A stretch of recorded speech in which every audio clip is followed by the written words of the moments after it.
Wow, what a difference. The Talkbuster Podcast. Hi, I'm Chris Chipman. You may remember me from such podcasts as the Chipman Brothers Tangent and Creating Geeks, a parenting podcast of great responsibility.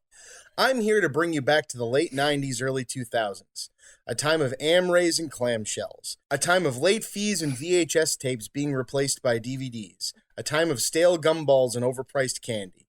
Yes, that's right. I am talking about the time of Blockbuster Video, the Walmart of the video rental industry, the mom-and-pop video store killer, the corporate big choice video store that everybody loved to hate. Blockbuster is mostly gone now. Kids today will never know the crazy Friday and Saturday nights with lines wrapped around the store to rent the next big movie. No more will regulars who are in the know arrive at 10 a.m. on Tuesdays to snatch up the new rentals that week before the weekend rush. Most of all, no longer will young movie geeks like myself have the memories I, and many others like me, made while working there. You see, under all of the corporate evil and bad practices, Blockbuster was a home, a comfort, a place where I made lifelong friends and even met my wife. It is because of these memories that I, and I'm sure many of you, have, that the Talkbuster podcast was created. A place for me and others to share our memories of what once was, of the before time, of the long, long ago. I'm looking forward to see where this goes, how it evolves. Join me, won't you? Hey, everybody. Welcome back to the Talkbuster Podcast. As always, I'm your host, the Chippa. That's Chris Chipman. You can find my other shows, the Chipman Brothers Tangent, Shooting the Shit with Chippa, and the Creating Geeks podcast as well under the Chippa Made This handle. You can find them on Libsyn, Podbean, Stitcher, YouTube, and a bunch of other stuff, I'm sure, because they just keep pimping me out more and more and more.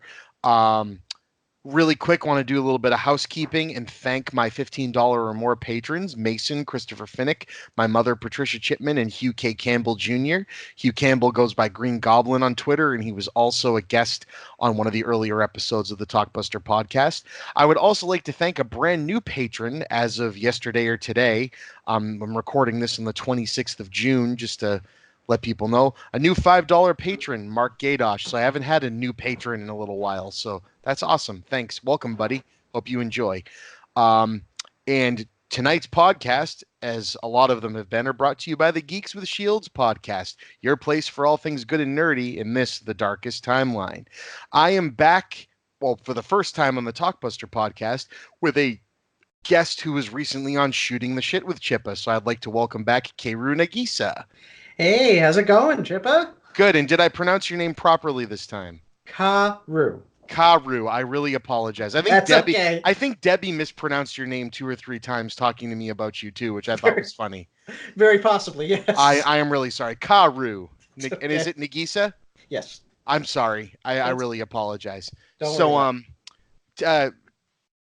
Tell the world on the Talkbuster podcast, in case they didn't listen to Shooting the Shit, a little bit about yourself. Sure. I am a geek of many stripes, primarily a comic guy, but I also love movies, which is one of the reasons why I worked at Blockbuster when I was a teenager, and I think so many of us did. I'm also a fencer and a reenactor, and I do all sorts of cool geeky things. That's awesome. Fencer, how long have you been doing that? 8 years now. In fact, I kind of skipped fencing practice tonight, but normally Wednesdays is fencing practice night. That's awesome. And you said a reenactor? Yeah, the fencing is part of that. I'm part of a group called the Society for Creative Anachronism. Basically, we try to replicate as close as possible how they did things from 600 to 1600. Basically, we're all history geeks. We try to study the time period, find, primary sources and extant examples of things, and replicate them to the best of our ability. So when I do fencing, I do historical fencing. So we have, actual swords that they would have used in the, 1600s. Just we tip them and they're blunt on the sides, but otherwise real rapiers. That's fascinating. Are there photos or videos of your particular group, or? Tons of them, absolutely. I'll happily send you some. Please do, and I'll link them in this. That's fascinating.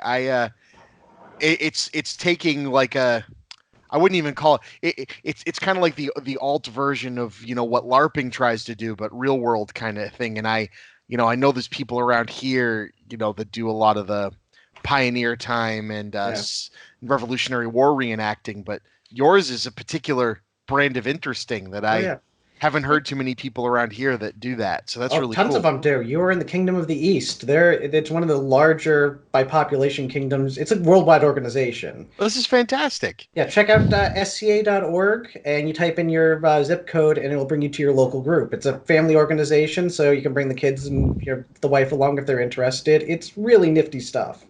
I think now that you've said the name and I had a minute to calibrate, I think I ran into these people definitely at Aresia, the Boston sci-fi fantasy horror convention. Probably, They were definitely there. Yeah, they were definitely there because they were getting ready to put on a demonstration. Yeah, no, that makes sense. Okay, cool. No, but please, yes, send away and I'll go into that. So, just as we did on Shooting the Shit and just as become a normal thing, before we get into the talking about Blockbuster and all things great and nerdy from that time in the before time, in the long, long ago, as I call it, let's start out with a little bit of right quote, wrong movie. Are you ready with your quotes, good sir? I am so ready for this. Cool. I love this game so much. It's so much fun. And you know what? I don't care if the listeners are sick of it. You guys get to listen to us play, and I don't care. Who could get sick of this? I know. I don't think anyone would. I'm just self-deprecating because I had a rough day at work. Oh. It's all right. It's okay. I'm here now. All right. Number between 3 and 145. Good sir. Let's go with 91. 91 is Dirty Dancing. Dirty Dancing. Ooh. Nobody puts baby in the corner. Mm-hmm. And coat hanger abortions for everyone. That movie's dark. It is. I didn't realize how dark it was when I was, a stupid teenager making fun of it, having never really watched it. And now as an adult, I'm like, wow. Not what I expected out of this film. It's absolutely insane. All right, so go for it. Let's see here. Let's go with... Well, I got her number. How do you like them apples?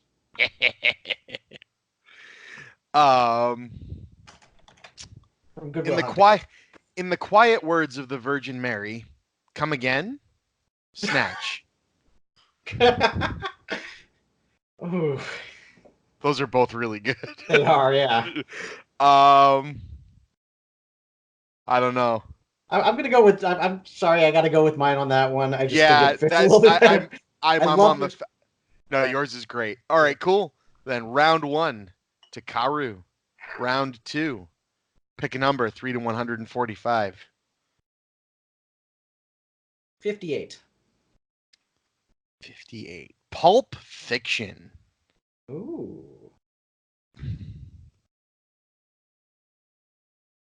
What the fuck is this shit? Who the fuck are you, lady? Why the fuck did you hug my head? From Dogma.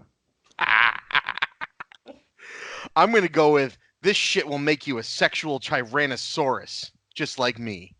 The Predator. Yeah, no, you got that one. That's absolutely correct. That is absolutely correct. In fact, you know what? From now on, that is from Pulp Fiction. Yes, it is. So let it be written, so let it be done. Yeah, that was somewhere in the dialogue at the beginning. That opening dialogue. It's in there someplace. I bet Jules said it. I'm pretty sure he did. All right, round 3. Tied up. All right, let's go with 70. Ooh. Splash. Splash. The Tom Hanks fucks a mermaid movie. Mm-hmm. Yep. If I become human, I'll never be with my father or sisters again. From The Little Mermaid. I have nothing that can beat that one. But I'm gonna go with the chick frosted me like a fucking cake from Zack and Miri Make a Porno. But you win, sir. Thank you. Cheers Thank to you. Yay! So God, I pop the love that. champagne. God, I love this game so much. Same. Oh, it's great. It's seriously, when we played it at that patron hangout on Thursday, people were crying. They were laughing so hard. And it's exactly what I intended. I just didn't think anyone else would like it as much as me. But we'll see. Maybe this will be my my ticket to stardom. There we go. Become a game mogul. Oh God, yeah, that sounds like fun. Yeah, see if you can get Will Wheaton to play it. Ooh, I could get him to record the how-to instructions like he did for Secret Hitler. Yeah, there you go. Secret Hitler's so much fun. Have you played that? My friend Jake, he has a version from like the 80s. Oh, It is a really it's an old version. Everything is really well made, like good wood sets and stuff like that. it's a great game. It is, yeah. Oh, I had so much fun with that one. Yeah, it's a fantastic game. My other friends, Tim and Corinne, who run Cinema Spection, they have Assassin. Have you ever heard of Assassin? I have not heard of Assassin. No, what's that? Assassin, it's basically on a Monopoly board. And it's played very similar to Monopoly. You're going around and landing in parts of the world. But what you do is you have assets in your hand, like money and drugs and gold. It's very, very politically incorrect because it was made in like the 70s. Right. And you are basically attempting to hire assassins to help you kill the other players. But you have to, like, your cards in your hand and a randomly drawn other card for like a weapon need to like line up, and you have to have money to buy A, B, or C grade assassins. And depending, it's, dude, like the game board has a swastika on it. That's like the level of, and that's like the least bad thing in it. But look it up. It's a really fun game to play, but not the kind of thing you want like someone stumbling around you having in your house. You know what I mean?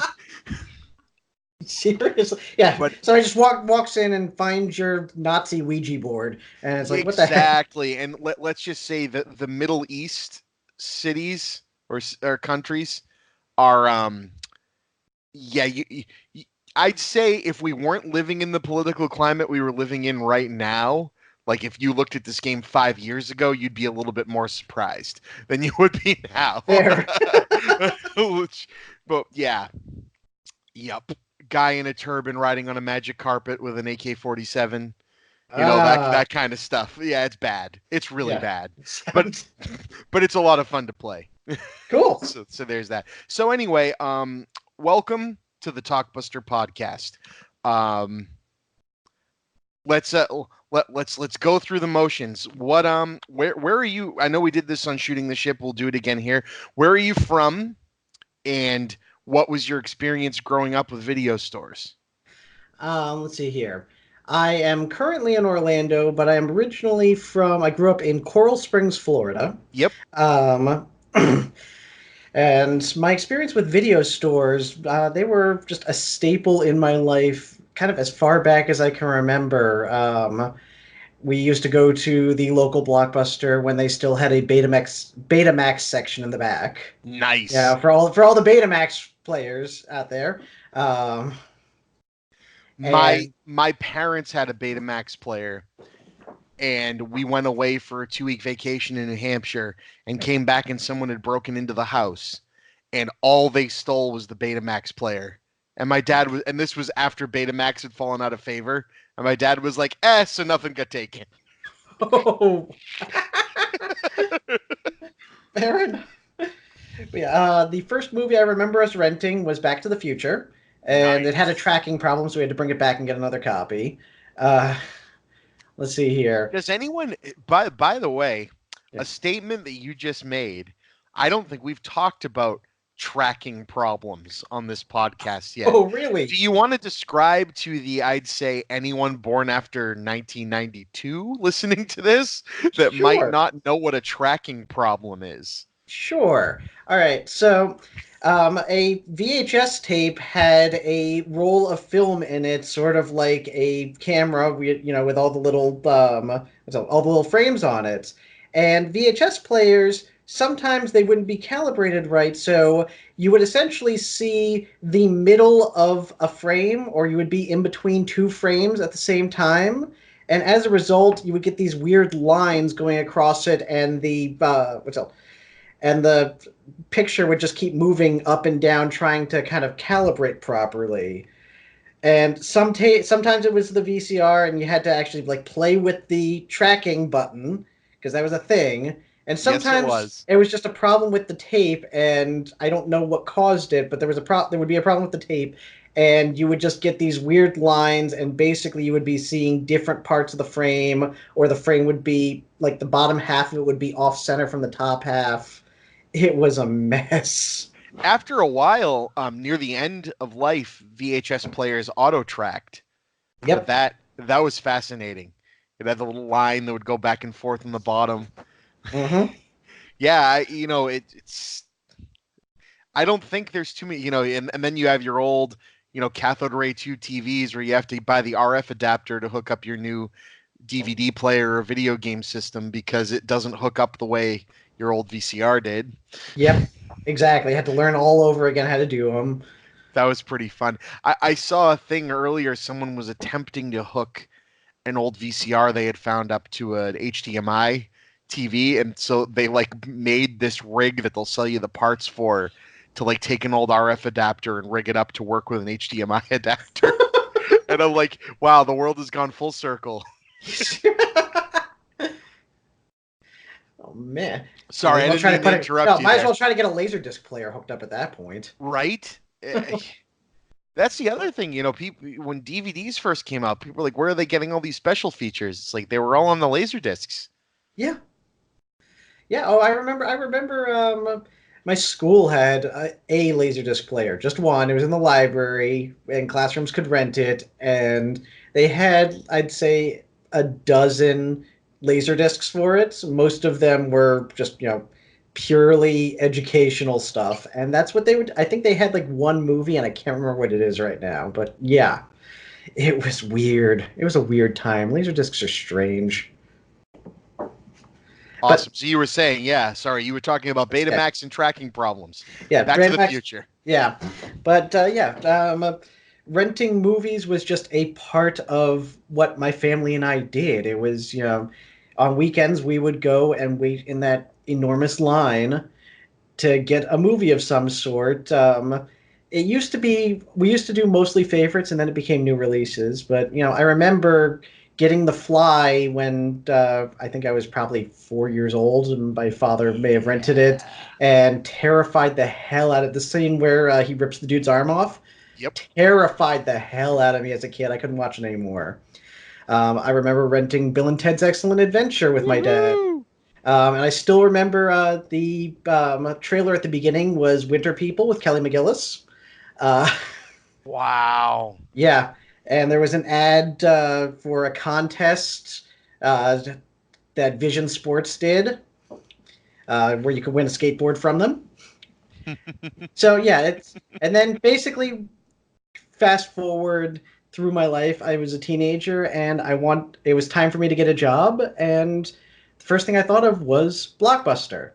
And I remember also the interview that they gave me and said it was basically an example, what if this type of person came in and wanted a movie? And they liked the fact that I was able to say, well, I would probably recommend this or that or the next thing because I'd watched so many movies already growing up. So, and I eventually got the job. I was off and on there for about 3 years. I went to college in the kind of interim, but I would come home for the summers and work there. I ended up getting my best friend a job there because he came to hang out with me and started running tapes. So they decided to finally just pay him to do it. Yes. So we hired so many people that way. Yeah. Yeah. He just came to hang out, and I was running tapes. And so he would just start running with me. And finally they were like, hey, do you just want a job? So he said yes. And we ended up working there together. That's actually how I ended up with my job. So I had just gotten my car. I was 16 and a half, So I had my learner's permit, and I had just gotten my car. And so the first thing that I did was, what am I going to do? Well, the Blockbuster on Highland Avenue in Salem was, 15 minutes away from my house, and that's where my brother Bob works. So I'll drive up and, go see them. I know all the people he works with. And so I'd start going there, I'd get out of school at like 2:30 in the afternoon and get in my car and drive to Blockbuster, and wouldn't come home till like 9 at night. Because I'd just be there talking to all the, helping them run tapes. They'd, close the store at midnight on a Friday, and then at 1 a.m. when they were, done putting all the money away and everything, would go to the local Denny's or go to the 1 a.m. Dollar Cinema. And so I'd just go and hang out with them. So these ended up becoming my friends. So, it made a lot of sense. Get out of school for the summer and got a job. Yeah. It was perfect. Exactly. I feel like that was kind of part of the magic of Blockbuster, at least from working there, was that, it really was a bunch of people who, in a lot of cases, were people who spent their time there anyway and spent their time hanging out there, and then were given jobs to work there and get paid for it. Right. So, and I had made a point, even if the company didn't realize it, and again, I know that, there were movie fans and very geeky people all the way up through, district leaders and higher management within the company for sure. But, what I don't think they fully understood is the demographic that they were really, like, the renter was, two people. There was your impulse buyer, the type of people they try to get to show up to any movie at a movie theater, right? That just want to come and rent the new movie because it's popular. But then you had the specialty store type of geeks, the type of people that Electronics Boutique and GameStop at a time were catering to. No, we have the weirder stuff. We have the more obscure stuff. We have guys that are going to recommend 5 or 6 other things like this thing that you're coming in for. It's more like going to like a comic shop. You know what I mean? Than it is going to like a place to rent the new Michael Bay movie, and it was cool that there were both those type of customers, but also both those type of employees, and so you had that great mix, and it was weird for a corporate entity to be so niche store to store, where it's like, no, there are people that are waking up every day and going, no, I want to go see that guy that works at the Blockbuster during the day, during the week, because he's going to tell me what I need to know about this new thing. It was like having your own personal, like almost like shoppers, like telling you, what's new, what's coming out. And you had your friends and you could go, it was like being around like the water cooler at work all the time. Exactly. You know what I mean? And I don't think they realized that was really what they had going for them. Like, yeah, we had the lines. I was talking to Matt Lynch. You'll find an episode of these when you get through them. He works for Scarecrow Video. And I don't know if you've heard of Scarecrow or if I talked about it on the episode I did with you. But I have not.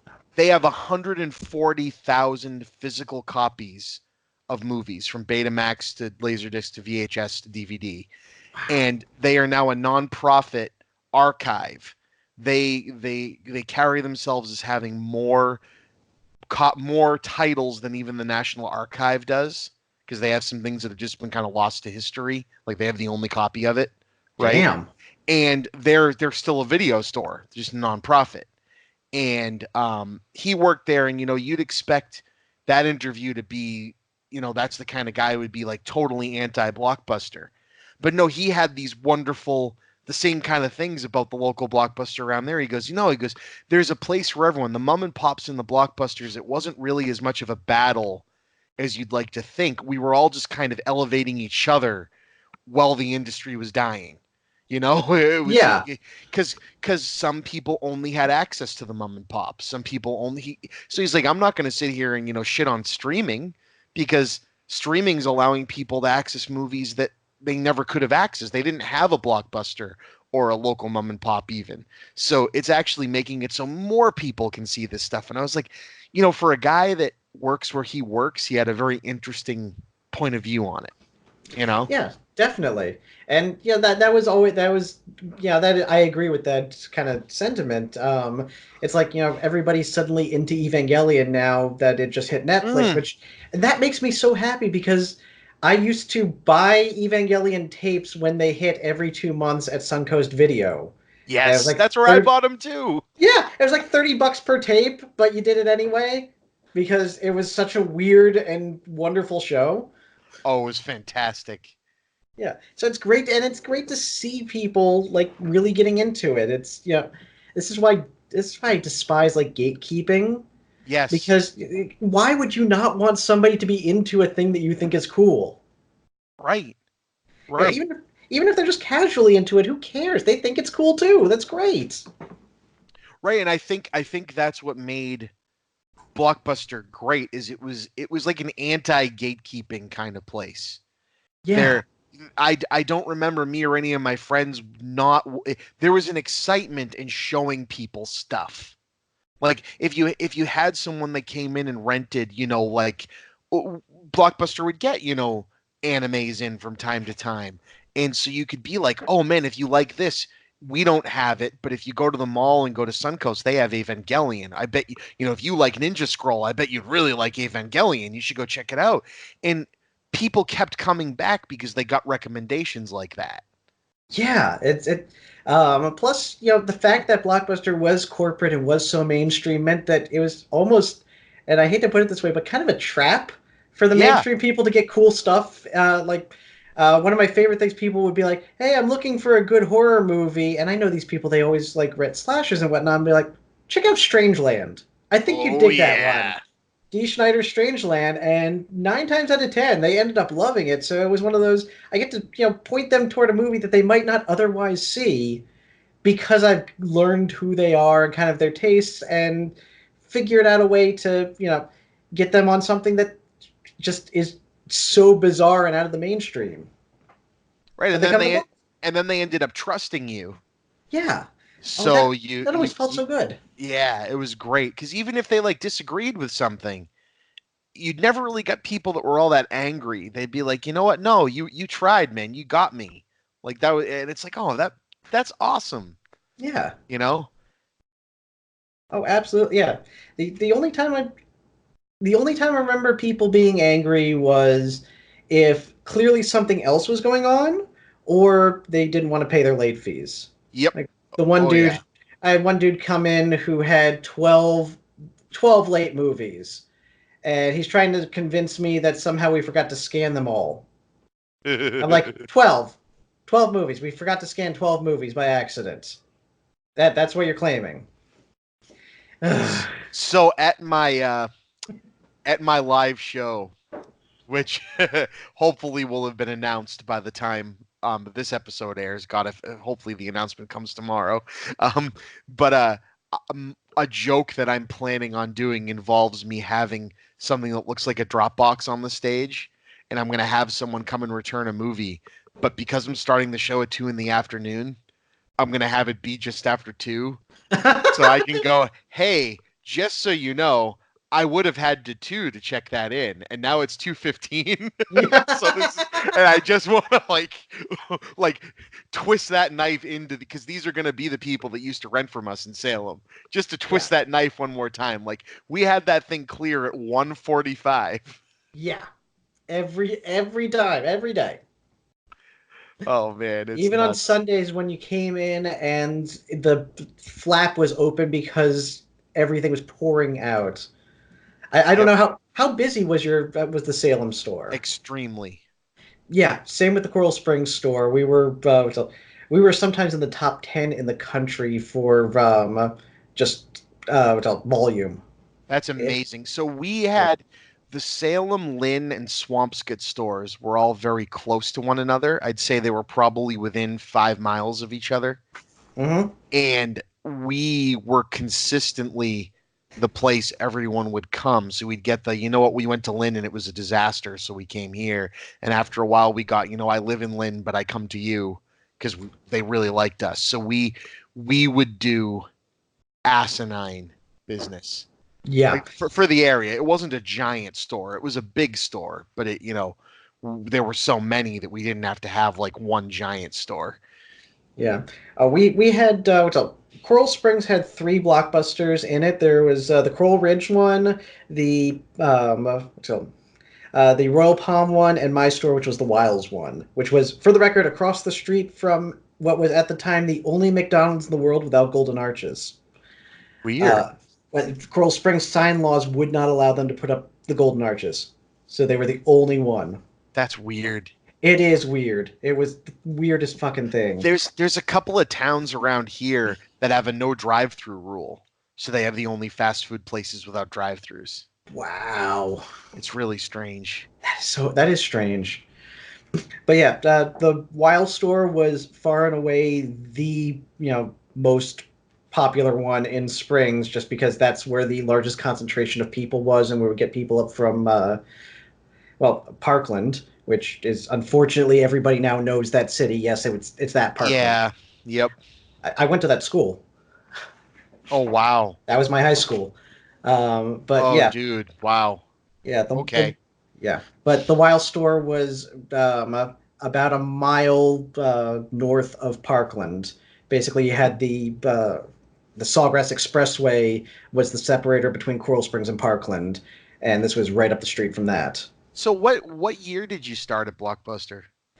I can't even remember the year. Hold on, I'd have to actually do the math on this. Or roughly, like.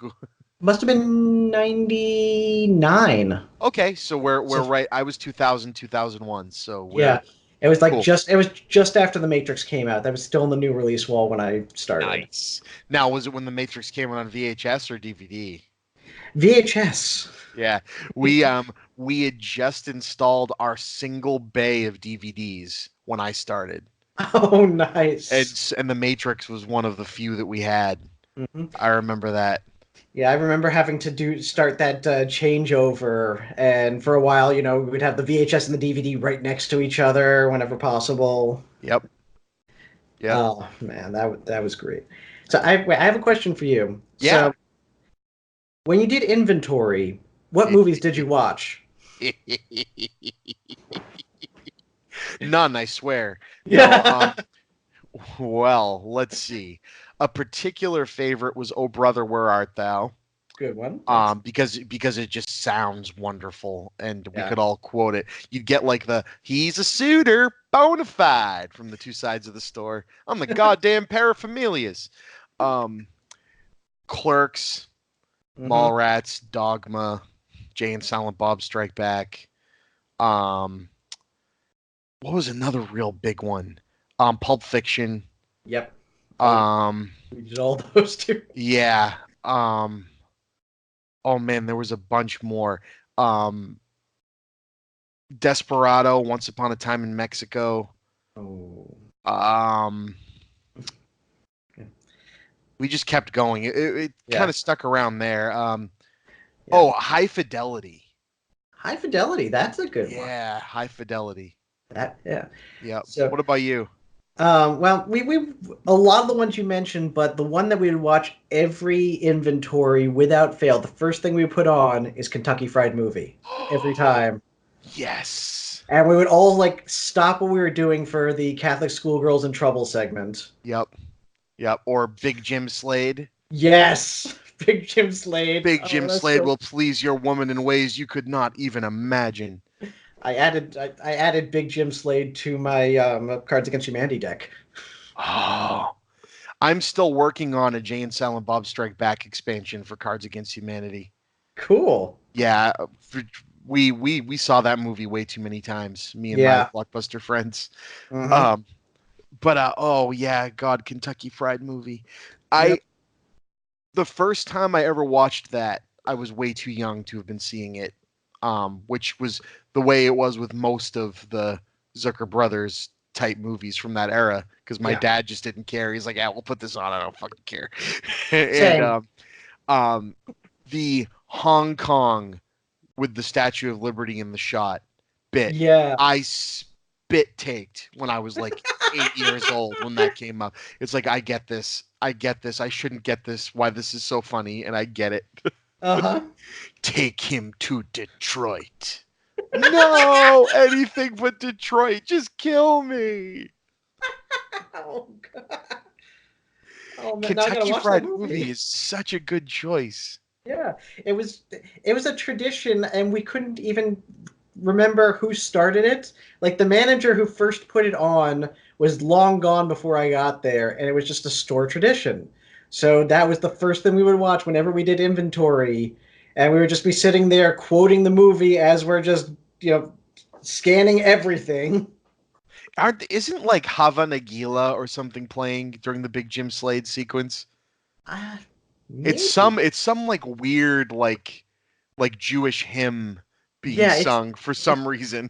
it is seriously, it makes no sense in the context of it, but nothing about that movie makes sense. There was that one, then there was Amazon Women on the Moon, right? Was the Yeah. other one that was similar? Yep. Yeah. Mm-hmm. Yeah. Wow. But yeah, we did inventory nights were always the best because we hung out and we watched movies and then we went to IHOP. Yeah, we went to Denny's. Um, Yeah. our Denny's finally closed about 3 or 4 years ago.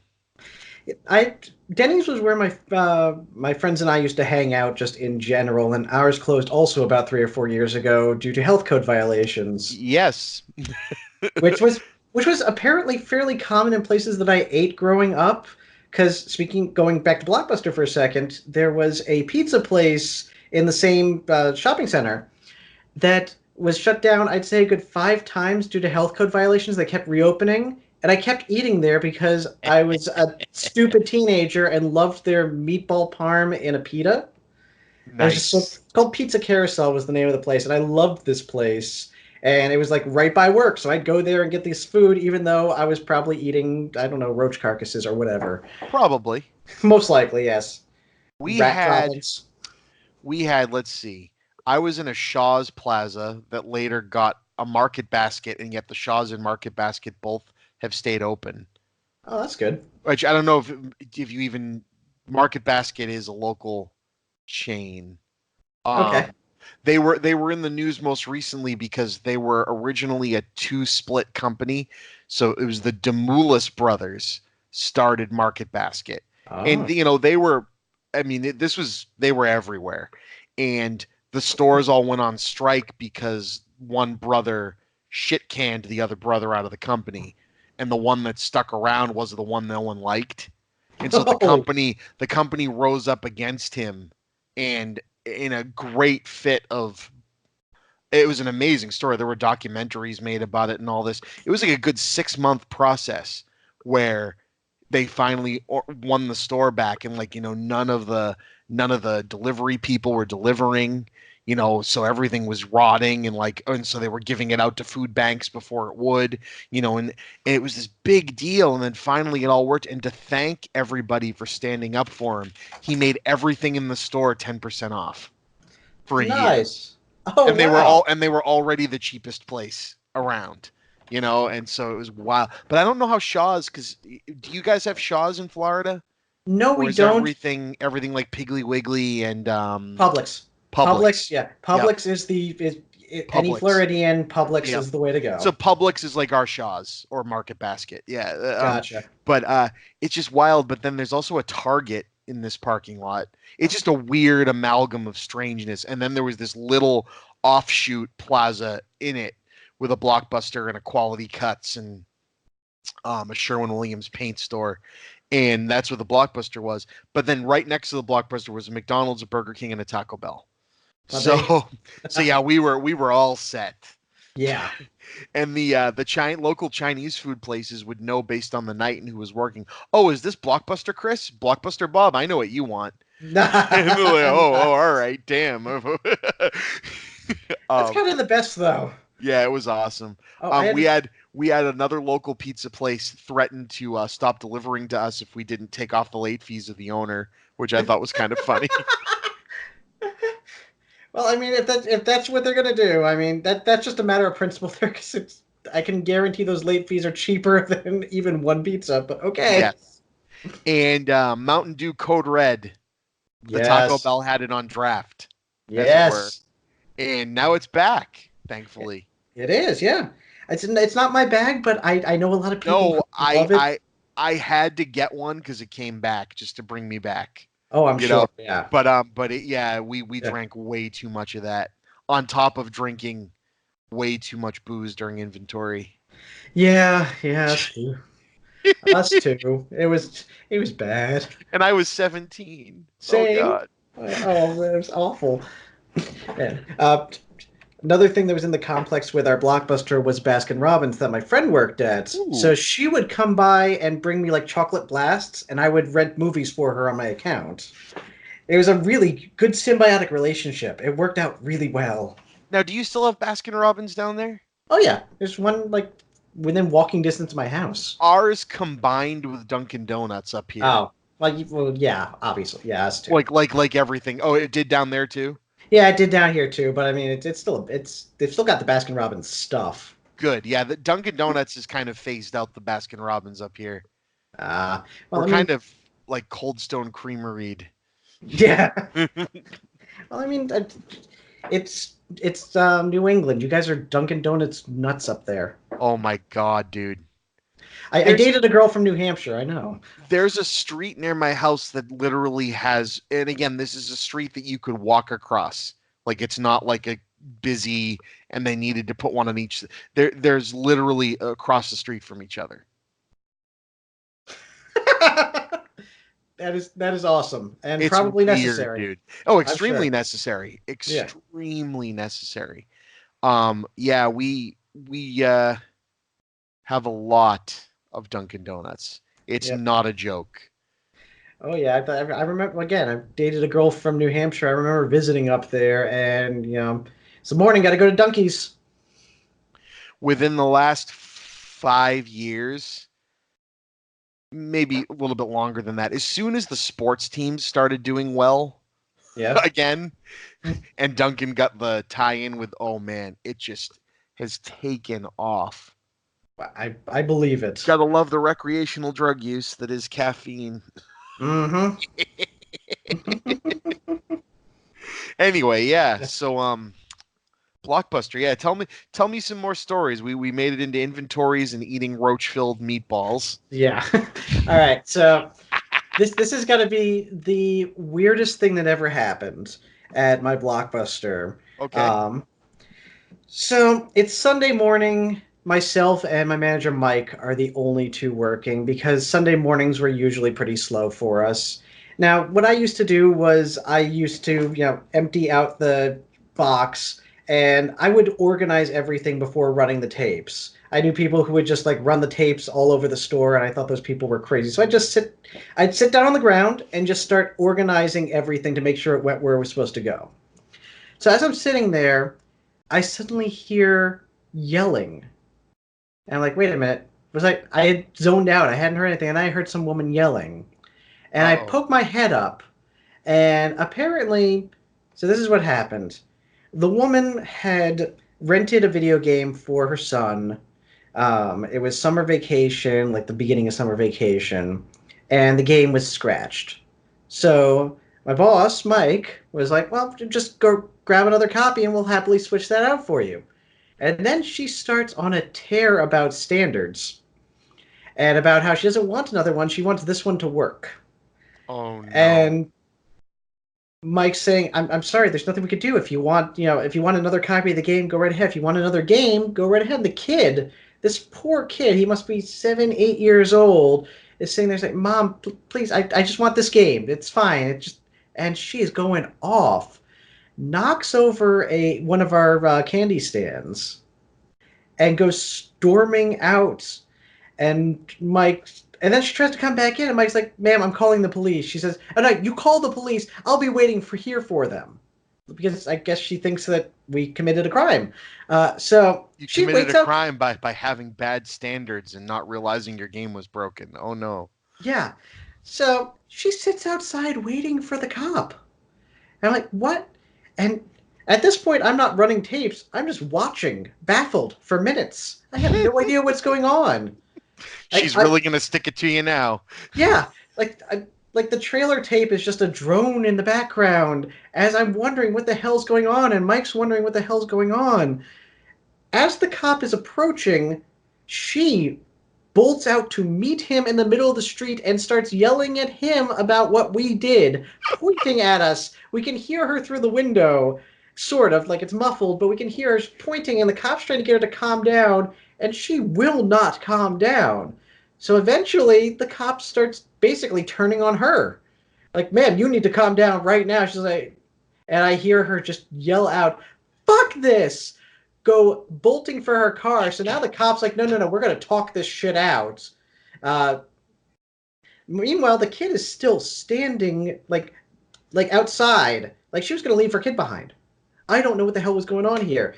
So the cop is standing behind her car, like, banging on the truck, saying, ma'am, you need to get out of the car right now. She turns on the car and starts backing up into him. What? Yeah. So he goes around the front of the car, starts banging on the hood, said, ma'am, you need to get out. She puts him to drive and starts driving back into him into the space. Oh my god. So at this point, he finally pulls a weapon. I'm not even sure. Don't know whether it was a gun or a taser. It was enough to get her out of the car, cuffs her, asks Mike if he could watch the kid for a couple of minutes while his partner gets here. Which, Mike's like, yeah, just have him sit here. It's fine. I think we bought him a box of candy and a soda.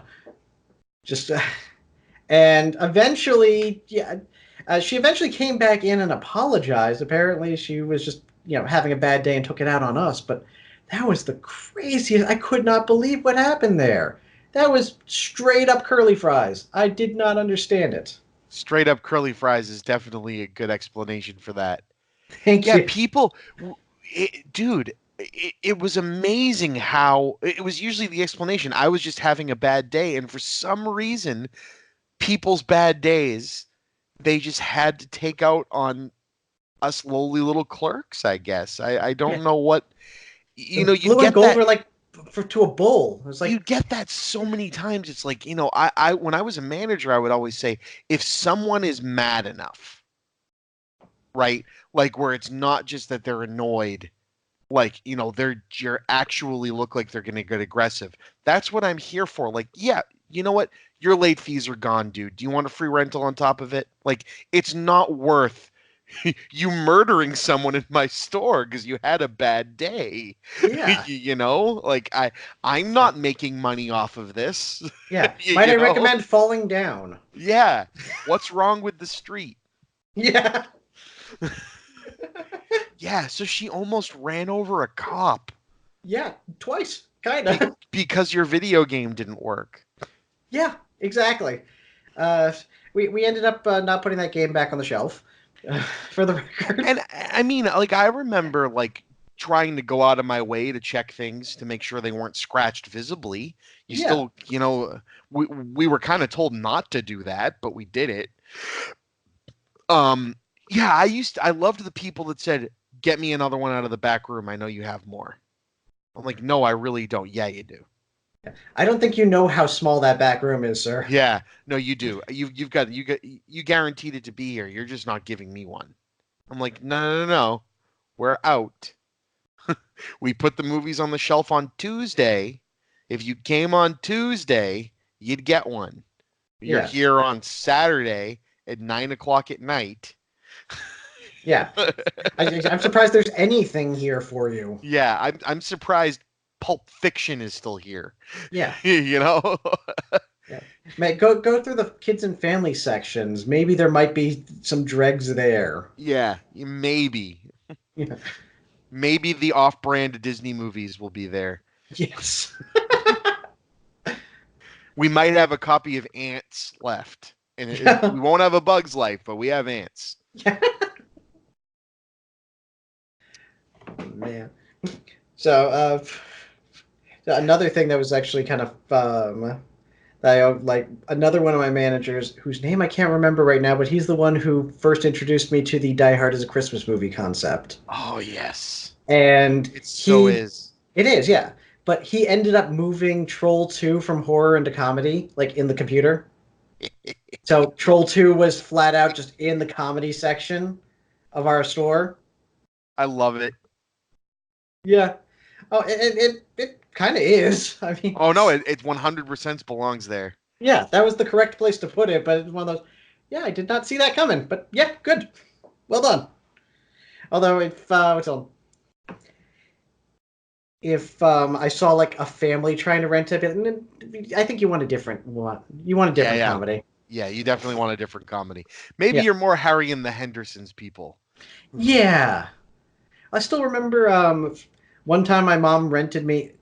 For some reason, she was just obsessed with me renting this movie, and I always wanted to rent different ones. But finally, she rented Hobgoblins.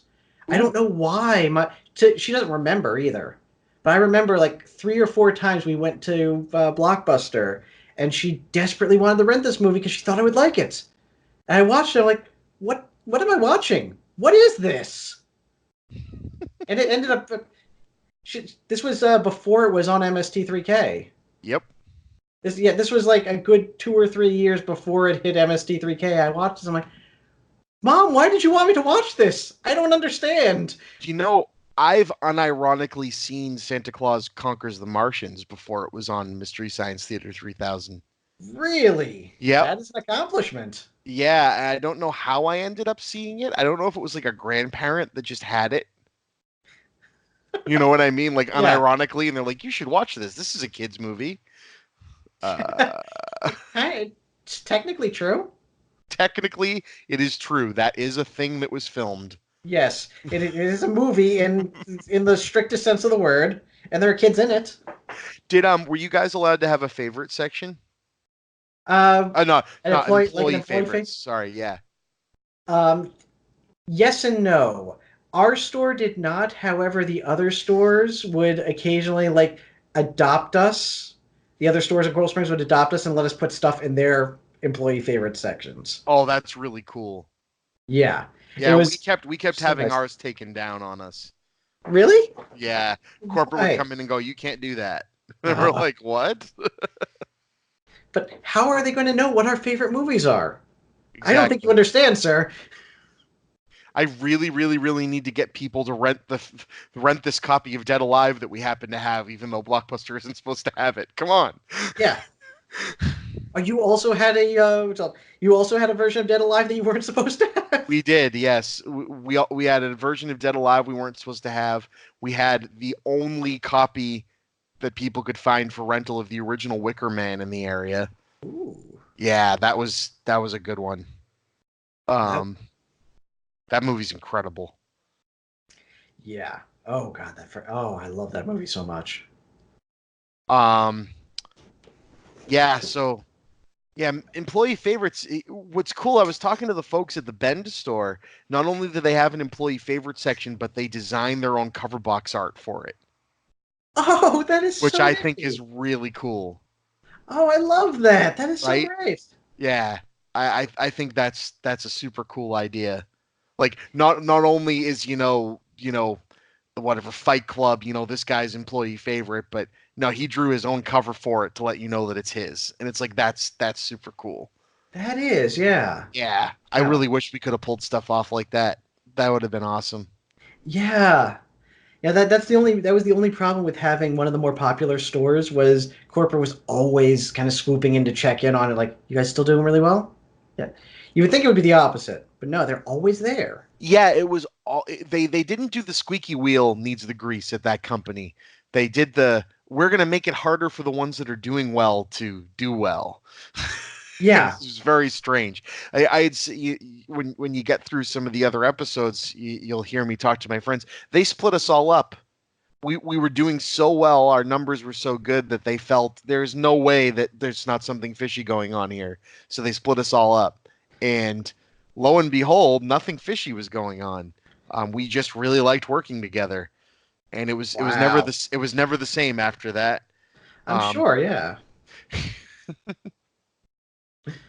Oh man. do you know the textbook definition of the word shrink, which is what Blockbuster and other corporate entities use for Stolen stuff. but do you know what the textbook corporate definition is? I do not know. Employee theft. Really? Yep. Basically, and I asked about it when I was training to be a store manager. I said, "Why is that?" And they say because if a customer steals something, the employee stole it because you weren't good enough to stop them. Huh. I had never heard that, but that's Yep. interesting. Yep. So yeah, that would explain the mentality of, oh, a whole bunch of stuff got stolen. Let's bring in loss prevention and sit down all the employees and get them to admit to Yeah, that suddenly becomes very clear. it. Yeah. Yep. Speaking of stolen stuff, Yeah. Speaking of stolen yeah. stuff. So the most common way that people stole stuff from us when we had the locked boxes, razors, and then steal the DVD or whatever, and then throw the box, like slip it between the shelves. Did you get Yep. that a lot? Oh yeah. Yep. We used to have just a pile of razored out boxes that we would find again during inventory. Just open up the shelves, just sweep them out, and collect the lock bits. We caught a guy who had his pants full of a bunch of DVDs by following a blood trail one night. Following a blood trail? He cut his hand with the razor on the last thing he was trying to steal. Wow. And he came up to the front. We had one guy out there following him, and he came up to the front. And again, you're not allowed to accuse. So he said, "Sir, are you okay?" Uh-huh. And he's standing there. "Yeah, no, I just cut my hand on one of your boxes." "Okay. Do you need a bandage?" No, I'm good. I just need to get out of here." "Okay, well, why are your pants bulging out?"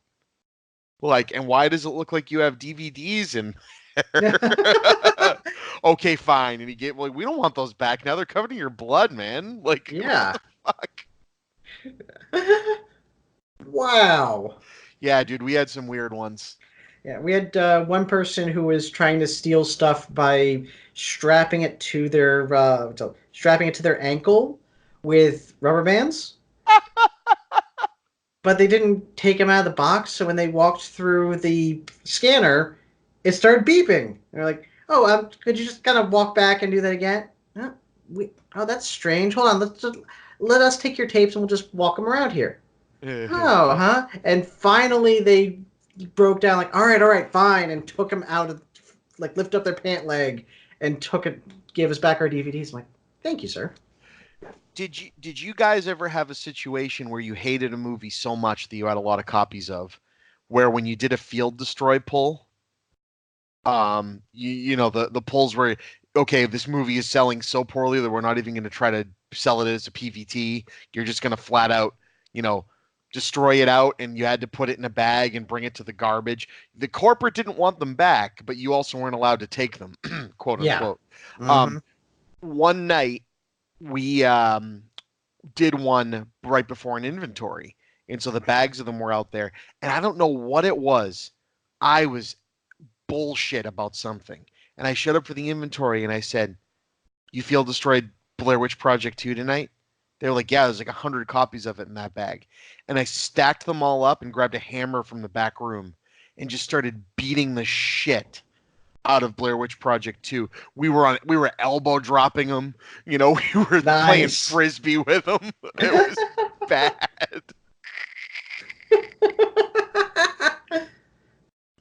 Oh, that was the other cool thing about Blockbuster working there, was the other employees got me back into wrestling, because I hadn't been for years, and they got me back into it. I'm like, all right, I'm kind of glad they did, because it was the late 90s. It was a weird time for wrestling, but it also had some really cool stuff going on. I'm glad I got a chance to see it. Yeah, and it's cool to have witnessed that. That was a very weird time. Yeah.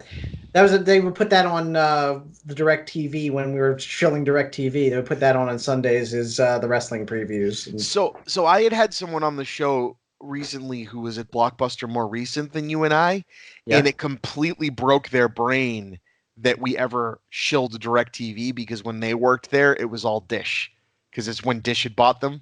Oh yeah, that makes sense. Which I think is really funny. I also read something recently that I didn't know about, and I'm gonna have to ask the folks at the Bend, Oregon store about this. But when Blockbuster corporate America got sold to Dish, which was before the company went full under, so Dish owned them for a few years before they closed all the corporate stores, they actually forced all of the Canadian stores to close, because Dish only bought Blockbuster America. So they actually took the Canadian stores to court that still had the Blockbuster logo that said, you could be your own video store, but you got to get rid of all the Blockbuster signage. And they're like, how are we going to ever stay open? You know? Wow. It was a very Yeah. weird and kind of shitty thing to do. It's like, just close them. Like, Yeah, seriously. like it was just very strange. Yeah, that's one of those. We really don't want to be the ones to pull the trigger on this one, so we'll just kind of Yeah. let you guys die slowly and painfully. So how long were you at Blockbuster? You said you were there off and on, but what were like the years that you covered? All right, so started in '99. I worked through let's see here till I went to college in 2001. Then I came back for the summer of 2002 and the summer of 2003. And after that, it was one of those. I had kind of moved on and I had my own job and I had kind Yep. of established myself up here in Orlando, so I wasn't coming back home to spend the summer with my parents anymore. Right. Do you remember, was that the only Blockbuster store you worked at? I used to fill in shifts at the other stores, but that was my main one. Do you remember the store code? 78,000. Nice. I was 25032. Nice. Do you remember your login, your employee number? Yes. Wait, no. My employee number was 78,000. The store code was. Oh no, I forgot the store code. Oh, that's terrible. That's all right. No, I feel bad. Now I got to look it up. I got to figure this out. Not like this moment, but like tomorrow. I'm definitely gonna Yeah, look this send up. it to me. Send it to me. I'll put it up with the episode. Yeah. It amazes me how many of these numbers I remember. I was 20406. My buddy Steve was 18359. My buddy Paul was 18859. My buddy Tim was 20020. Nice. No, Tim was 11511. Scott was 20020. At Woburn, I was 24773. I worked at 4 or 5 different stores over my time period there. I never wanted to go back to the Salem one. Did I tell you on Shooting the Shit I have the gumball machine?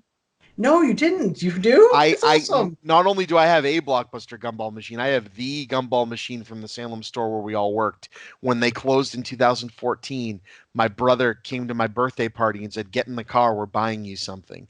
And when he bought me the gumball machine, complete with the security stickers still holding on the cash drawer on it because we had lost the key. Oh, that's so cool. Yeah. Yeah. It still had Carl and Ray gumballs in it. Wow. Remember that? Oh, yeah. Those were hard enough to eat back then. Mm-hmm. I can only imagine now they're basically just jawbreakers. Yes. Yeah, and it's in my basement. I'm actually going to bring it to the live show as a stage prop. Good idea. They're basically just full of everlasting gobstoppers at this point. Yep. So that's awesome. So I wish I knew what happened to all of that stuff. Right? I know where all the register and computers went. They're all in a warehouse owned by Sandy Harding at the Bend, Oregon store because she spent years accumulating them so she can keep her store running. Nice. Because they still run on the exact same software they ran when you and I were there. You're kidding me. Yeah, they never upgraded it. I don't think they can at this point. My last guest on Talkbuster, Dave Carrera, still works for his own independent IT company, and their number one customer is still being IT support for the last Blockbuster. He started it. He branched off from a Blockbuster IT where he used to work, and now he's the last person in Blockbuster IT running his own consulting company to help them. That is so cool. Good for him. It's really freaking weird, dude. The people I've met and will continue to meet. Of course, you've been on twice now. You and your wife are like my favorite guests. I like you guys. No, it's great because it's like just a good conversation. So, what else you got? You got more Blockbuster stories? Oh yeah. Let's see here.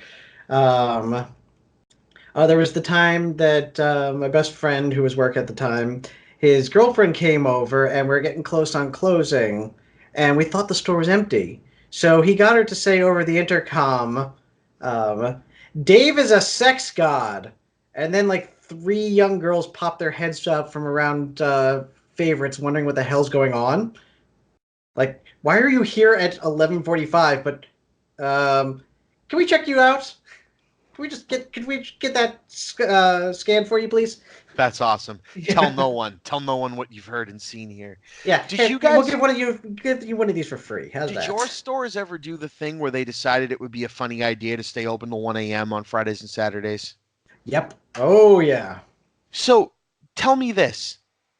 Did you actually get customers between midnight and 1 a.m.? Like Yes. a lot of them? You did? See, Oh, we did we didn't. ever? We didn't. The store was dead. We'd get like 2 or 3 people, and then at 12:45, we'd get 3 or 4 stoners would come in, and all they would want was ice cream. Oh. 12:45 at night, they'd come in and raid the Ben and Jerry's. That's all they'd do. It was so funny. It was the same guys. It's like, are we really just staying open an extra hour for these like $15 in ice cream sale? Yep. Yes, you are. Okay, so Friday and Saturday night at our store. I never worked on Friday. It was like my one stipulation because that was sushi nights. My friends and I, we had what was called the sushi group, and on Friday nights, every Friday, we would go to a sushi place and just talk and hang out. And it was, that's where I started discussing philosophy. We were weird kids, but we were fun kids. Dude, there is nothing wrong with that, Yeah. man. That sounds like fun. Hey, one of the people that was there now lives in Japan. My buddy Damien. He lives in Japan. He married a girl out there, and he lives in Kobe. So sushi night is every night. Yeah, exactly. He's living the dream. But Saturday nights.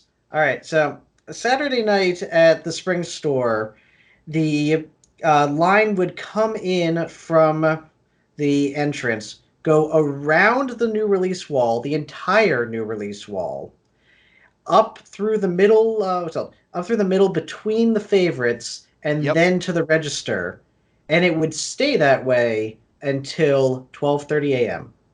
Yeah, with us it stayed that way till about 11:30. But yeah. Yeah, till about 12:30 a.m., and then the line would start to die down. So there would be some times when even 1 o'clock was not enough to get our Saturday nights people out. Me and my buddy Scott would always work Saturday nights together. We did and he was on 2 episodes of this show because he was my store manager twice at 2 different stores. We would ring people out on a Saturday night and then open Sunday together. And people are like, "You're crazy. Why would you do that?" And it's like, "No, we're not crazy because we scheduled just the 2 of us on a Saturday night with like another person to float around and clean up the floor and ring a third if we needed it or a fourth if we needed it. But we would, at midnight, we'd lock the door, do the money, and then just leave. Like, because the night was so brutal that we're just like, we're not even going to freaking clean this place. Like we'd come in, get a good night's sleep, come in an hour earlier than normal on Sunday morning, and calmly, without customers in the store, run the tapes and face the walls, and then would start the week with a nice clean store because barely anyone came in on Sundays. It was just return tapes, and it felt so good. Like we had that down pat. It was perfect. That is a good system. But Saturday was awful. System. We also did all our inventories on Saturday nights because, hey, guess what? There's no more product in the store. Us too. Us too. We did our inventories always on Saturday night was when we did inventory because of that exact reason. Yeah, Saturdays we had a good 5 people on register and then one person floating doing straightening. It was, oh God, a nightmare. One on the manager's pit and then the 4 registers in the CSR pit all going. Yep. We actually, one Saturday I remember we had to have all 6 of us go in at the same time, and we used the machine that the card printing machine. Yes. Check people out. Yep. Cash only, but we used the card printing machine to get people checked out. Did you ever have a situation where you lost power and the company made you stay open? Yes. And you had to do the by hand manual checkout. Uh-huh. Like 2 or 3 times. Once when a hurricane was coming. Oh, grand. Yeah, and I can guarantee you that store was slammed because a hurricane's coming, and everyone's like, "Ooh, I'm going to rent a movie and watch it during the hurricane." Great idea, folks. Yeah. Oh god. But it was fun. I admit it. It's one of those. At the time, it was again Clown Town curly fries. But now, I look back, I'm like, yeah, that was kind of fun. Oh, it was a lot of fun. All of it. Yeah, it All of was. it. It Now, was. Even the bad parts were kind of now great. near the end of my time there, so I was there till about 2008, off and on. So I Right. stuck around for a bit. Yeah. Well. Um, there were you still there? Yeah, I'm still here. Oh, it sounded like you dropped away. Sorry. Um, I don't know if you got hit with any of this, but they were, the death knell was coming. The company was still really busy, but the death knell was coming. Um, and so they started trying to like rebrand. So they were sending us to a lot of corporate training. And there was like this, oh, your whole store has to go, and it doesn't matter if they're on vacation or they're in school or whatever, they have to go to like this 3 in the afternoon till midnight, like simulcast, like Blockbuster training event. And it was absolutely the most infuriating thing I have ever done in my life.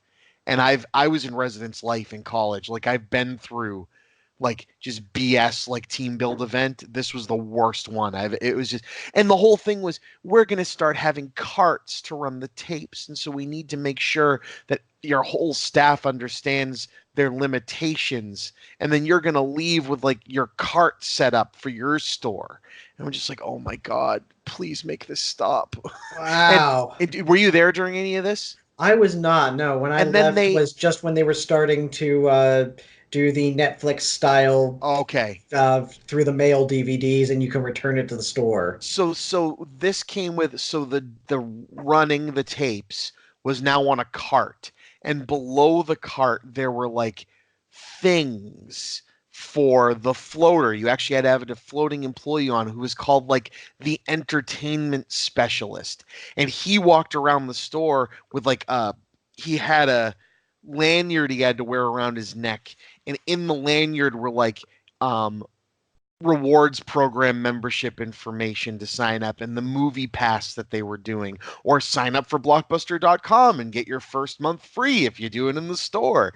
And they had like trivia that they were supposed to play with people while they were in line, and they had free bags of popcorn they could give out. Oh. And it was just like, it didn't fit at all with the way the stores actually ran. It felt really fake, and it just didn't work, It you felt know? really corporate. Yeah, It's and like it's weird to put a carnival barker in the middle of a blockbuster. but that's what you were supposed to do, man. You were supposed to be like, hey, attention everybody in line, let me tell you a funny joke from my pre-written list of jokes I'm allowed to tell.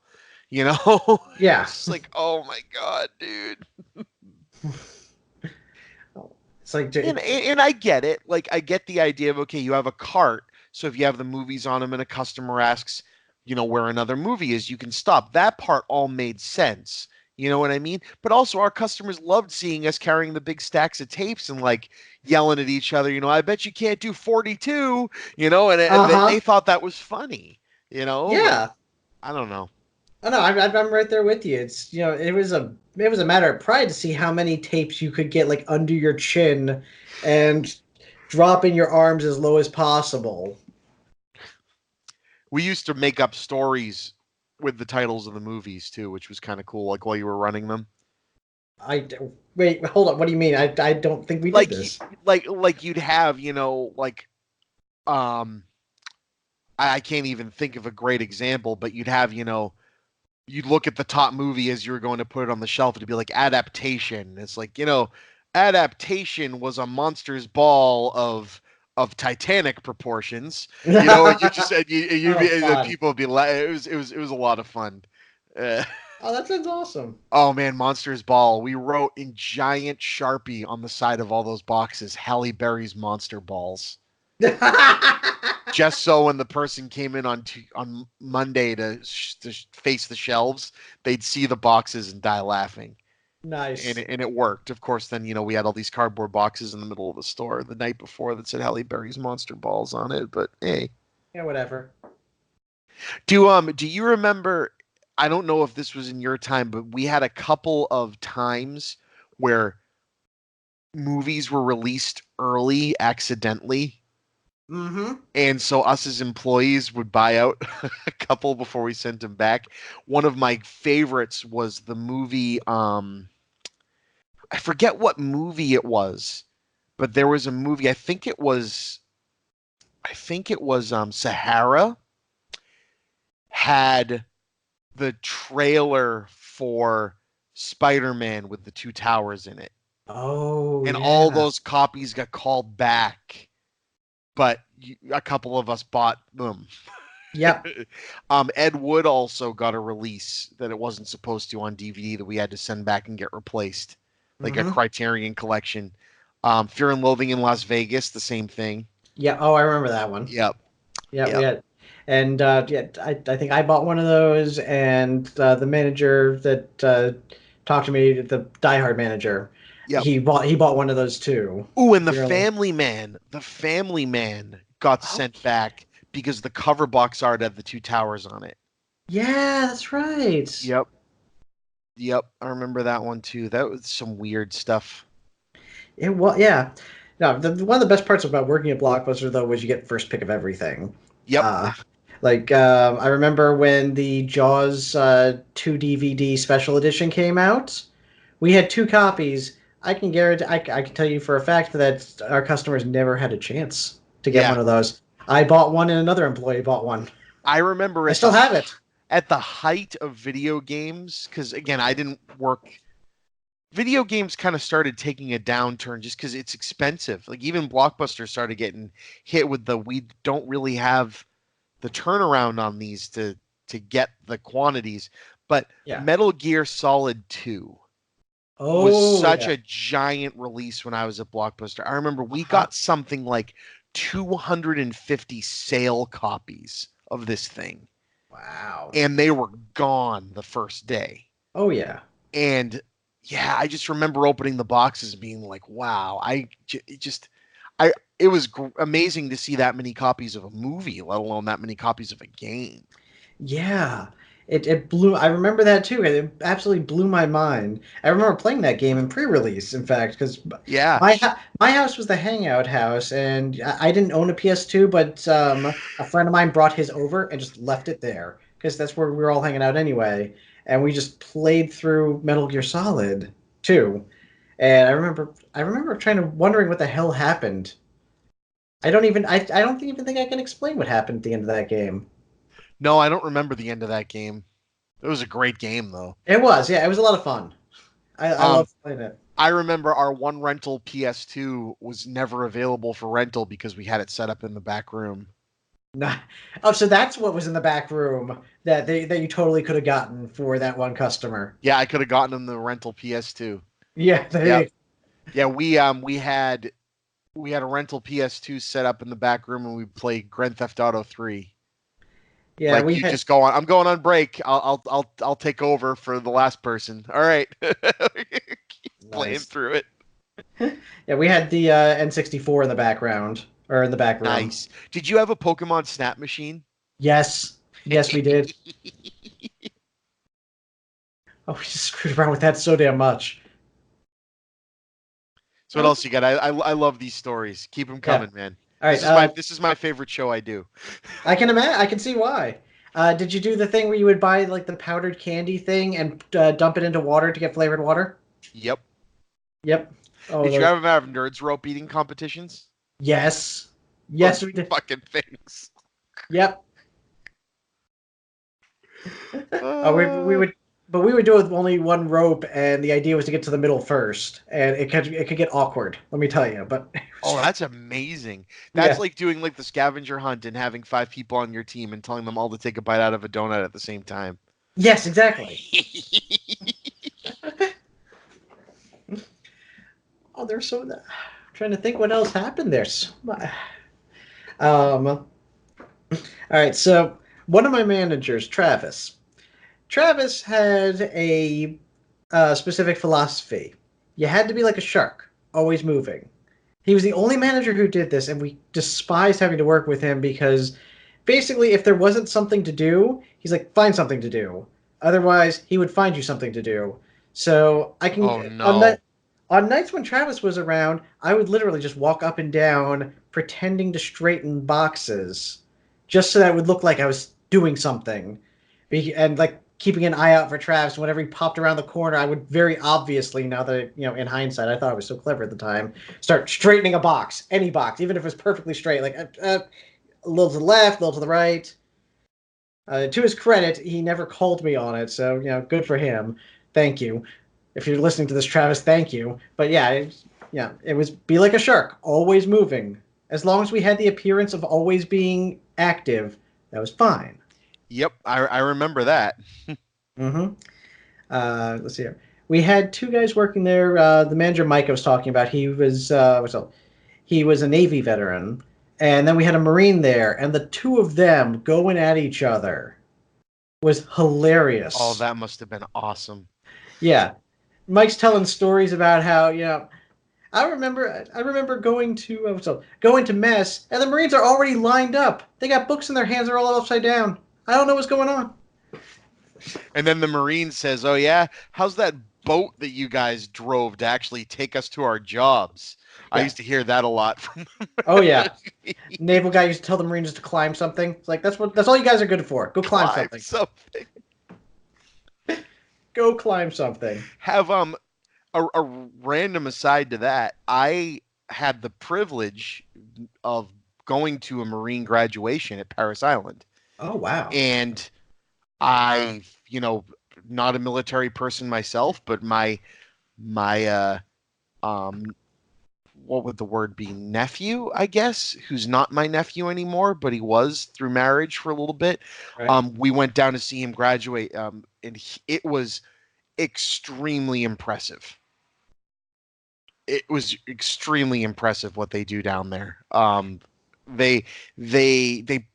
They bring the parents in and the family, and it's still a working military base, right? Like the kids graduate and become Marines while other groups are still going through boot camp, right? Each weekend, it's just whatever group came in however many months prior to that, right? So they don't even get to see you. Your first interaction with them is they do a celebration run. So they do a morning calisthenics 5-mile run through the base. And they chant, whatever Marine chant is, but it's like their victory lap, right? We've done it. So you come there at 4 a.m. and line up, and the people you're coming to see, showboat by you, doing their normal morning workout, but it's now a happy thing instead of, and I'm like, this was insane. Wow. That's how they start you off. And then they did all this cool stuff where they took you into a room and showed you video from them doing their they call it the Crucible, which is their last big thing they do. It's a multi-day trek through an obstacle course in the woods, and they just get the crap beaten out of them, and they show it to you because it's a team building exercise, right? Not leave no man behind, help yourselves through. So they show you video of your group getting to do it. And it's oh, that's really cool. And then they take you out to dinner, and they put you at a table with all the drill sergeants. So each family gets a drill sergeant to talk to that knew your kid that you're there for, and they don't shy away from being if the kid was a pain in the butt or whatever. And I'm like, this is insane. It was incredibly impressive and also really intimidating. All at the same time. And random aside on the Talkbuster podcast about the Marines, I mean, regardless about what anybody thinks of the military, I mean, that's a very many-layered thing in and of itself. But I was just knowing a young person that went through it, was very impressed to see how much fanfare they gave to it and how much they wanted it to be, marketed. They made it be about the people coming there to see them. We didn't feel like we were, being phased out or felt to be unimportant. And I thought that was kind of cool. Yeah, because you became a Marine family. Yeah, basically. Exactly. And I thought that was kind of cool. I really wish I still had contact with that guy because, he was a good kid. Mm-hmm. But, weird things happen with families. Yeah. But yeah, so Blockbuster. Yeah, Blockbuster. Let's see here. I'm trying to think. Yeah, Blockbuster was when I was starting to, as a kid, I was starting to think more deeply about things than I had previously in my Yep. life. Um, so I was really into the Doors at the time. They were my favorite band. Still one of my favorites. I love them. Nice. But so I had just finished reading No One Here Gets Out Alive, and my book was just full of underlines and dog ears, and I love this bit. And I remember loaning it to a friend of mine who worked at Blockbuster with me, and he loaned me Time a Traveler's Guide, which, if you've never read, is the coolest book about time travel I've ever read. It's about, like, if time travel were real, this is how the math would work, and this is what's kind of holding us back. Ooh. But it explains it in a really interesting and easy to understand way. And we never switched books back. Like, we talked them back and forth, like how much we loved these books. But yeah, he's got my marked up like hell. Presumably to this day, somebody's got my marked up to hell. No One Here Gets Out Alive, and I think a tape of Basketball Diaries. And I've still got Time a Traveler's Guide. In fact, I'm looking at it right now. It's here in my office with me. Oh, that's awesome. Yeah. Speaking of time travel, have you ever seen the movie Primer? Yes. That was like a masterclass recommendation. That's one that I would always recommend to people after I got to know them a lot. And it's like, am I going to put them through this? Yeah. Primer is fascinating. It is. It took me entirely by surprise. I had no idea what I was watching. I think somebody had just recommended it to me. I can't even remember who. But I had no idea what I was watching, but I loved it. Primer and Cube were two of my favorite. You want to really melt someone's brain. Primer, Cube, and Pi. Pi, yep, exactly. Were three that I pulled out. Yep. Yeah. Oh yeah, I had the same thing with Pi, and I remember I didn't like Requiem for a Dream that much, so I would recommend Pi to people instead of that one. Mm-hmm. That was my big. I'm like, Requiem for a Dream, and I didn't really like that. Watch Pi instead. And looking back on it, most people probably were not that impressed with Pi. I'm just gonna like that's. I'm reasonably certain this is before Aronofsky made like the one accessible movie that he's ever made. So, was it 1 or 2? I'm thinking Black Swan. It's the only one I can think of. What about people really liked The Wrestler? Oh, that's right. He did do that one. Okay, yeah, no, too. And then he made Noah. Because. Because. Yeah. And Mother. Yeah, Mother. That nice accessible cinema score, beauty right there. Exactly. Woohoo! I am genuinely happy for all the people who got something out of that. I can't stand that movie, but the people who loved it, good for you. I am glad that you did. Exactly. I actually haven't seen it yet, but I've heard so many alternating sides on that movie. Yeah. It's that and The Neon Demon are the two movies that people absolutely adore. That it's like, okay, I'm glad you do. I found them both really boring. Yeah, The Neon Demon. Oof. Debbie and I ordered that, like pre-ordered that one from Best Buy. The only movie we've pre-ordered from Best Buy, having never seen it, but thinking, hey, we love this director. Drive was amazing. Drive was amazing. Yeah. I've bought the Blu-ray of Drive twice because we lost one of them, and so I got it for Debbie for Christmas twice now. But yeah, and so we bought that, like pre-ordered it, brought it home, watched it, like, okay, that was really slow. And yeah, I get it. Hollywood eats people. Impressive. Thank you for reiterating that again. I'm just gonna watch Sunset Boulevard. Yep. Oh man. Yeah. What did you have any of the like exclusive to Blockbuster movies? Were there any that like stuck out in your head? No, actually, I'm sure we did, but none of them stuck out of my head. Go on. I was gonna say, have you ever seen the Boondock Saints? Oh yeah, of course. So it's really weird, and everyone I have on the show, very few people knew that was a Blockbuster exclusive. I didn't realize that was a Blockbuster exclusive either. It was a Canadian film meant to take place in Boston, but most of it was filmed in Toronto. And Blockbuster got the exclusive rights to it. So we had 2 copies, and being a Blockbuster near Boston, oh man, was it impossible to keep that movie in.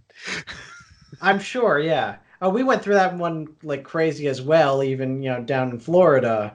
But that's because it just became an instant cult classic. Oh yeah, it's a blast of a movie. I dig it. Oh, absolutely, yeah.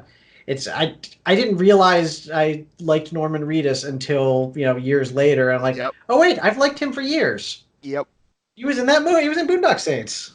I love Boondock Saints. Oh yeah.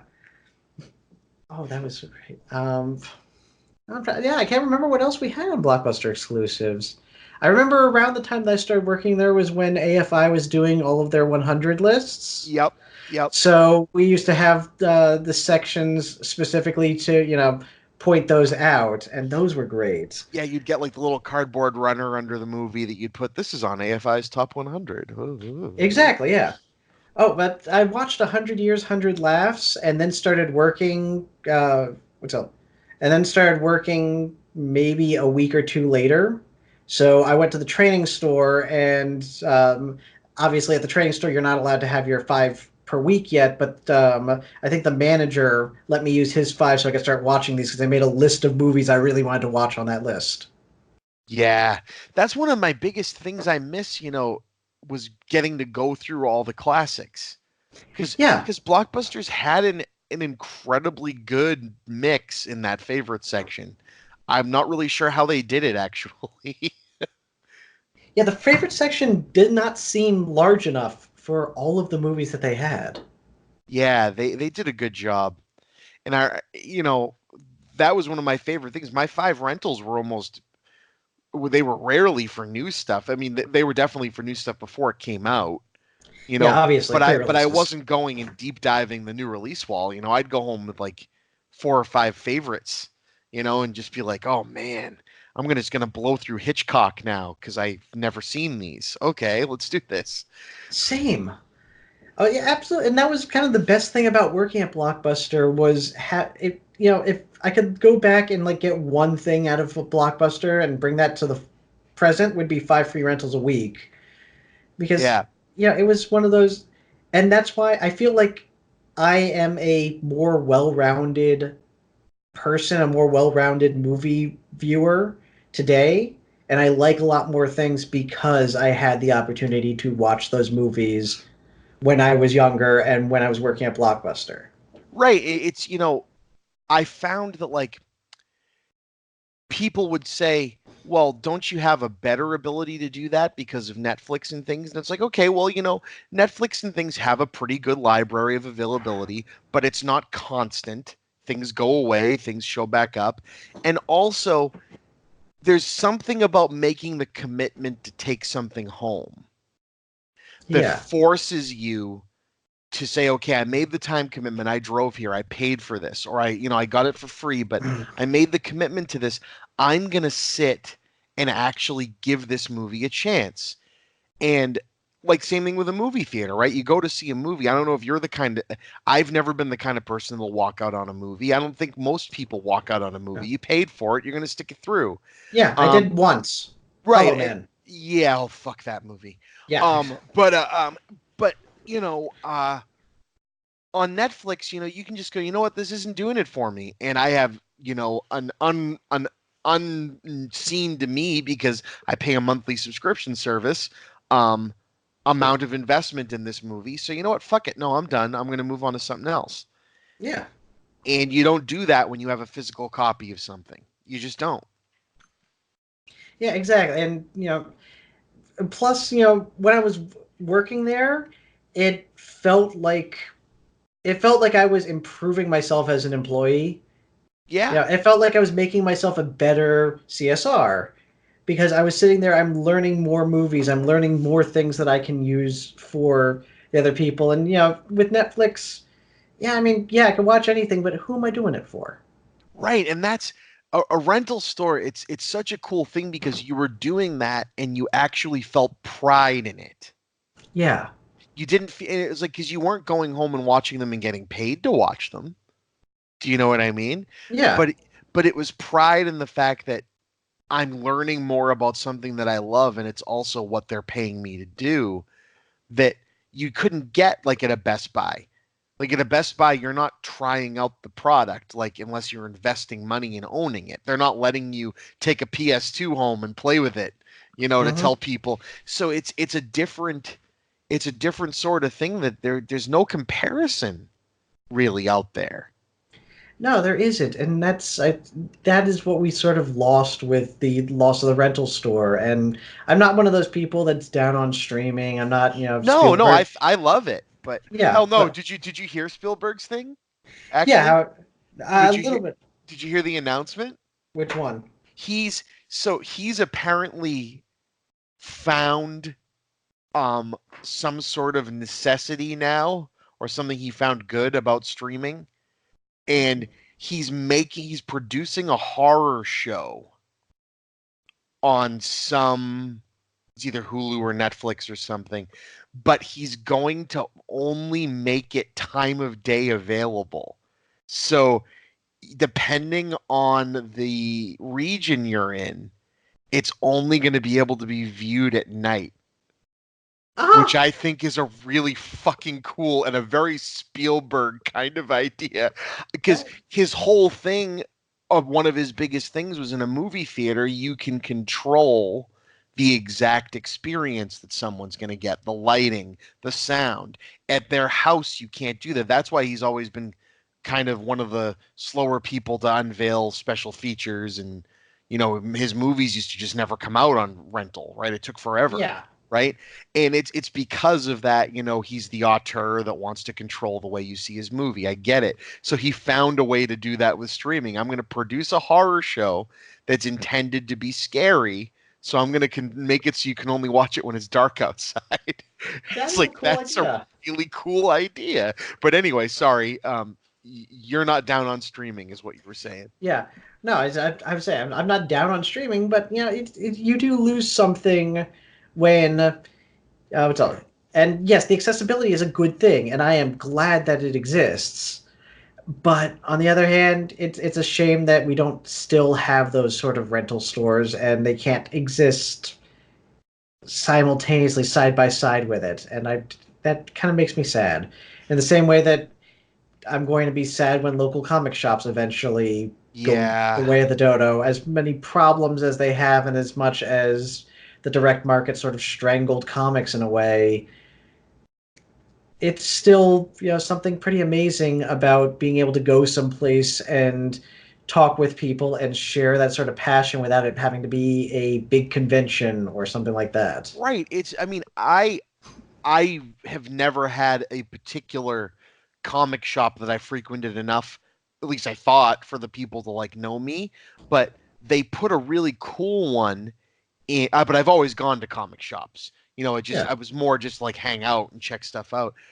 But they opened one in the mall. This is a mall in the loosest sense of the word, Yeah. in downtown Salem. There's a movie theater there. It's a very local place, but they put this comic shop in there, and the two people that run it are the nicest people. And they, even for the few times that I've actually gone in and bought something, remember me, remember my name, remember like our daughter's name, and we'll go, "Hey, by the way, did you see these two cool new pop vinyls we got? We remember when you were in here, you bought a couple. Are you into this? Like, I put it Yeah. aside for you because I wanted to show you." And I go, "Holy shit." Like, and I like that. Like, that's what I like Oh yeah. about stores like that. And Blockbuster, I felt it was the same way. It's like, oh man, I knew that this guy was looking for, the next movie from X director. I'm gonna make sure, because I know he comes in every Tuesday, that I have that put aside so I can give it to him. Yeah, same here. Or we had one woman who she would come by right after the gym all the time, and we all knew who she was. Her name was Claire, and Claire was wonderful. And we would talk back and forth. She used to know about us as much as we knew about her. That's And I was kind awesome. of like, she would ask like, "Hey, how's your family doing?" or stuff like that. And it was nice to have that, and we've sort of lost that, and it's a shame is all. And I just kind of wish that there was a way to sort of recapture that other than going on a podcast and talking about it. Not everyone can do that, unfortunately. Right, exactly. Oh man, I love this show. So Yeah. it's 1 a.m. Yes, it is. Oh, look at So that. and we could go on and on and on. I know, but let's give a final thought. Let's give one more blockbuster related story if you got one, and then I'll give you a chance to promote something or whatever you'd like, and then we will let this show go to the way of the dodo until I obviously have you on again on in some. We'll figure out a way Awesome. because I like having you on. I'm always willing to. All right, let me see. Let me think of something heartwarming here. Maybe we can all get on a school of movies together too. That'd be great. I'll Yeah, talk to Alex and Sharon about it. I love the round table style. That it's just awesome. Mm-hmm. All right, so one of my best blockbuster stories. There was these two older people that used to come into the store, and they would almost always end up renting. They were always in the favorites, and they would always end up trying to rent the same thing without realizing it. And like whoever came in first would get in, the other one would come in, and I started noticing this. So I started trying to encourage them to come in at the same time. And they ended up, meeting, and it was a genuine meet cute in my Blockbuster.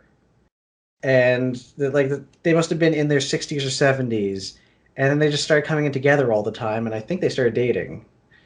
But it was just kind of a wonderful thing, and I look back on it and I smile just thinking about these two. That's awesome. They were so great. Do you know I met my wife at my Blockbuster? You did? Yep. Oh, that's fantastic. My first episode of this show ever was her and I telling Ah. that story. That's I'll how have I to kicked listen to it that off. tomorrow. Yeah, she was a best friend of one of my managers, and I left work at 10 at night because I was 17, so I couldn't legally work. And Yeah. she got out of work around like 9:30, so she'd come and hang out with him. And he was like, "Well, this kid's a cool kid. You guys should go over to Denny's or go do whatever, and I'll come meet up with you guys later." So we just started hanging out, and then one thing led to another, and then I went away to college and made up some bullshit excuse. And 3 years later, senior year, we got back together, and we've been together ever since. That's amazing. It's kind of nuts, right? Yeah. Seriously, that's great, though. Yep. Yep. Blockbuster, bringing people together. Yep. It's been my whole life since the year 2000.